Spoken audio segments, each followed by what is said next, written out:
Now, someone who may feel a little differently than my last guest, conservative columnist and author Ann Coulter. All right, Ann, you know, when you listen to that, you say to yourself, do people not understand what inspectors general do? Right. No, and he's right. You also think, oh, my gosh, we're going through this again with the Clintons?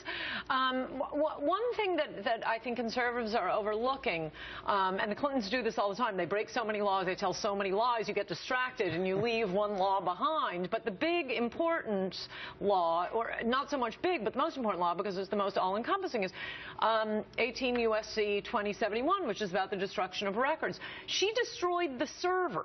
You have to keep the original thing that it is. Did she destroy the server, or did she deleted the emails? We don't know about the server. But you have to keep all of the originals. Right.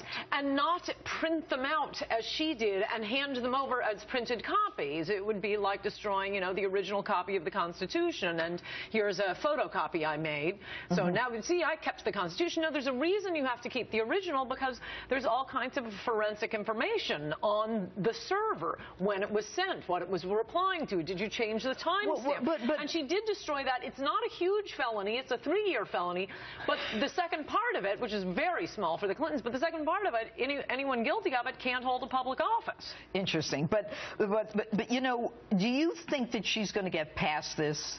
Well, I did think Richard made a very strong argument that the New York Times retracted a criticism of Hillary Clinton. And whoa, if the New York Times is retracting you know she's in big trouble. No, you know she must be clean. The Times. I actually think Democrats. I think this is helping the Democrats. I think Hillary has an incredible glass jaw, and it's just been one thing after another, including, I mean, among other things, that her laughing about that little girl who was raped and her defending the rapist. She's married to Bill Clinton. He never got 50% of the vote. She has an awful voice. I think they want to dump her, but they have to face the feminists. And in order to explain to the feminists, the same way there's certain groups that hold the Republican Party hostage, the feminists hold the Democrats hostage. And they're going to have a good argument to go to the feminists with and say, she's going to lose, you have to let us run someone else. And so actually I think this email scandal is helping the Democrats. Will the Department of Justice seriously investigate this? This is going to Justice. Justice apparently will then send it to the FBI. Jim Comey owes no allegiance to Hillary Clinton or anyone else. He's got a 10-year term. What's he going to do? I don't know. I mean, I guess we'll see. In general, when I think about whether the Obama administration is going to investigate, that's, you know, as impressive to me as the New York Times retracting a criticism of Hillary. I mean, they are all on the same team. Look, here's the criticism. I mean, the retraction was criminal inquiry. The truth is the IG recommended that the Department of Justice inquire. Right. It doesn't matter what they label it. It's what Justice comes out with. No, of course, but this is the sort of parsing you always get with the Clinton defenders, and you know, the hints of this conspiracy out to get them. Oh my gosh, does the country want to keep going through this? Yeah, and you wonder, I mean, if the so-called Clinton fatigue isn't something that will, you know, is maybe the reason why her numbers are so low in those 3 states. You know, that she is behind, and I think we've got a call for her on this in terms of the numbers where she is behind the Republicans. Right. Well, look at this. The favorable, unfavorable, very clear. People don't like her. Right. They don't trust her. Right. Why? And even when, well, she's just such an opportunist, and she does have that awful voice.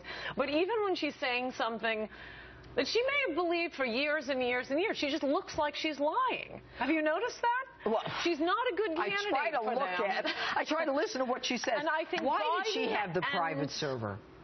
For exactly the reasons we're talking about. So she doesn't have to respond to FOIA requests, so she doesn't have to worry about why. So she can look it over first. Well, explain to the viewer why it's in her interest to not have to explain what she's doing. Well, you went through some of them. I would love to see the genuine email paper trail on what was said about Benghazi. As we know, she went up to the father of one of the Navy SEALs who was killed at Benghazi at his son's funeral and said, don't worry, we're going to get the guy who made this video.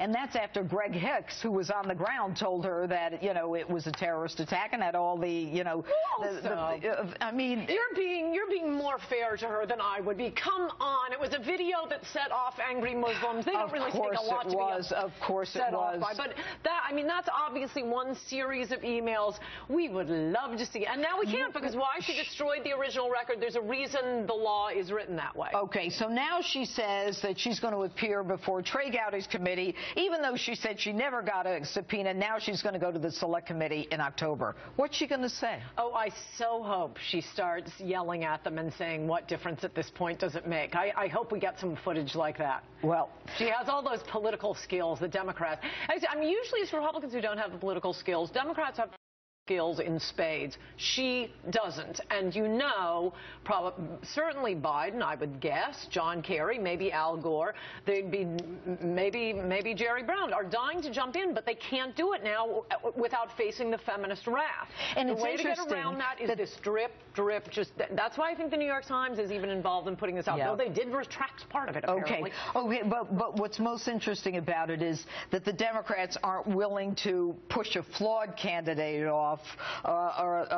They're willing to push the flawed candidate off, but not the female candidate off. Oh, yeah, no, they're dying to have an excuse. I think politically they are dying to have an excuse to dump her. Okay. All right. Ann Coulter, always good to have you here. Thanks for being with us.